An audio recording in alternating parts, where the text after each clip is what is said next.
नमस्ते प्यारे बच्चों। आज मैं आपके लिए एक बहुत ही प्यारी कहानी लेके आया हूँ और हमारी कहानी का नाम है मेरे अंदर का मौसम। ये कहानी लिखी है जेन थॉर्प ने और ये प्यारे प्यारे चित्र बनाए हैं लारा बर्ज ने। तो चलिए अपनी कहानी को देखते हैं। ये कहानी मौसम से संबंधित है। मौसम के बारे में हम सभी बात कर पाते हैं। हम कैसा महसूस कर रहे हैं, क्या उसके बारे में बात करना उतना ही आसान है। जब आपको ठंड लगती है तो आप ठंड की बात करते हैं, जब आपको गर्मी लगती है तो आप गर्मी की बातें करते हैं। तो चलिए अपनी कहानी को शुरू करते हैं। हमारी कहानी का नाम है मेरे अंदर का मौसम। देखिए, कभी गर्मी पड़ती है, कभी सर्दी पड़ती है। आप देखते रहते हैं बाहर का मौसम हर समय बदलता रहता है, फिर भी उसके बारे में बात करना आसान है। पर मेरे अंदर के मौसम के बारे में बात करना मुश्किल है। मैं समझने की कोशिश करती हूँ, फिर भी कभी कभी लगता है कि कोई भी समझ नहीं पा रहा। एक लड़की कह रही है, क्या आपको भी ऐसा लगता है? किसी दिन मुझे लगता है मेरे अंदर धूप खिली है, सतरंगी इंद्रधनुष है, मैं कुछ भी कर सकती हूँ। पर किसी दिन लगता है कि मेरे अंदर बादल छाए हुए हैं। लोग जो कह रहे हैं उसे सुनने का मन नहीं करता। कुछ भी याद रखना मुश्किल लगता है। जब आपका मन नहीं करता तो आपको ऐसा लगता है जैसे मेरे अंदर बादल छाए हुए हैं। किसी दिन जब मैं सुबह उठती हूँ तो लगता है सर के अंदर साएं साएं हो रही है, मुझे थकान लगती है और मैं चिड़चिड़ी हो जाती हूँ।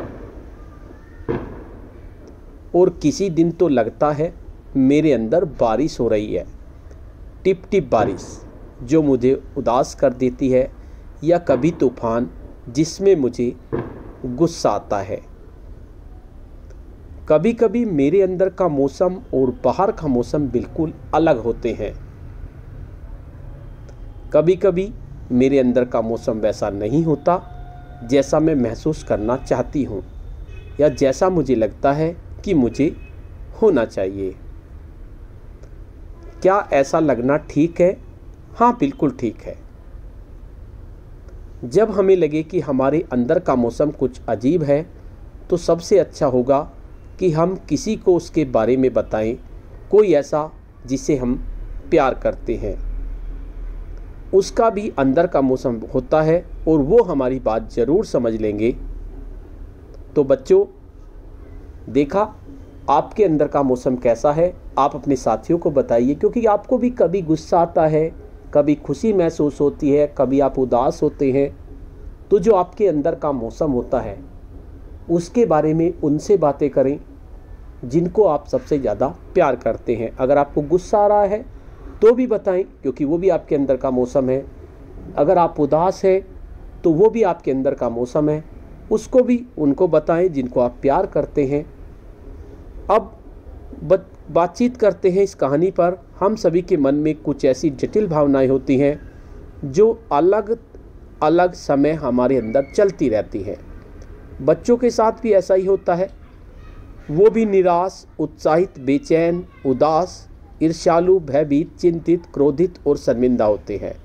हालांकि किसी की भावनाओं के बारे में बात करना और सही शब्दावली में ये बता पाना कि हम कैसा महसूस कर रहे हैं हमेशा आसान नहीं होता।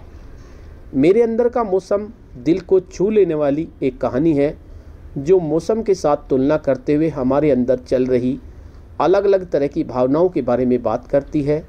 यह एक जानी पहचानी अवधारणा है जिसे बच्चे आसानी से समझ सकते हैं। इस किताब को पढ़ने से पहले बच्चों के साथ कुछ बातों पर चर्चा की जा सकती है। बाहरी पत्रों का शीर्षक देखकर आप बता सकते हैं कि यह कहानी किस बारे में है। इस किताब का उद्देश्य बच्चों को उनके द्वारा महसूस की जाने वाली विभिन्न भावनाओं को समझने में मदद करना है और ये बताना है कि ये सभी भावनाएं सामान्य और स्वीकार्य होती हैं। इससे बच्चों को अपनी भावनाओं के बारे में खुलकर बोलने का भी प्रोत्साहन भी मिलता है अपनी और दूसरों की भावनाओं को समझ पाना बच्चों के सामाजिक भावनात्मक विकास में एक महत्वपूर्ण भूमिका निभाता है।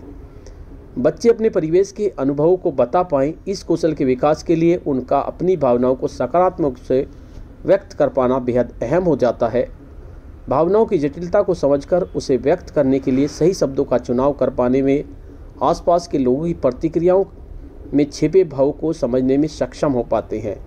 किताब पढ़ने के अलग अलग चरणों पर बच्चों से निम्न प्रश्न पूछे जा सकते हैं ताकि कहानी वाली लड़की से खुद को जोड़ने में उन्हें मदद मिल सके। क्या आपकी भावनाएं भी मौसम की तरह बदलती हैं? अगर हाँ, तो कैसे?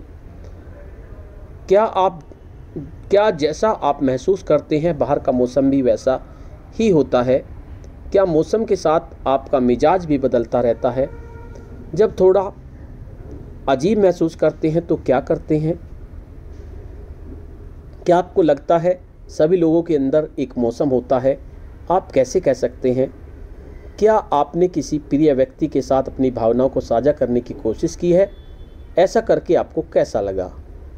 आपको अभी कैसा लग रहा है? अपने आसपास देखें, आपके अनुसार आसपास के लोग कैसा महसूस कर रहे हैं। तो आज की कहानी में इतना ही। कल एक नई कहानी में मिलते हैं, तब तक धन्यवाद।